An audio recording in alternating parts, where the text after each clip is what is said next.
Hello বন্ধুরা, আমি মাহিয়া মাহি। আশা করি সবাই অনেক ভালো আছো।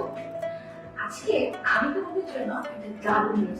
ঢাকাই চলচ্চিত্রের বর্তমান প্রজন্মের নায়িকা মাহিয়া মাহি। বিচ্ছেদের পর সন্তানকে নিয়ে ফুরফুরে মেজাজে আছেন এই নায়িকা। বন্ধু বান্ধবীদের সঙ্গে বেশ সুন্দর সময় কাটাচ্ছেন তিনি। শুধু তাই নয়, নতুন উদ্যমে কাজও ফিরেছেন তিনি। গেল ঈদে মুক্তি পাওয়া সাকিবের রাজকুমার ছবিতে কেমিও চরিত্রে অভিনয় করেছেন মাহিয়া মাহি।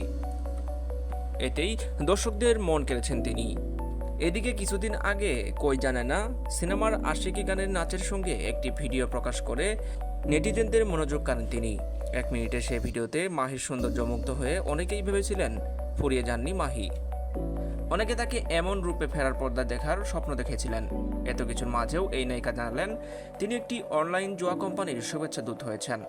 খবরটি জানিয়ে নিজের ফেসবুকে প্রকাশ করা একটি ভিডিও বার্তায় মাহি বলেন, আজকে আমি তোমাদের জন্য একটা দারুণ নিউজ নিয়ে এসেছি। এদিকে বাংলাদেশের সংবিধান ও আইনে জুয়া খেলা একেবারেই নিষিদ্ধ।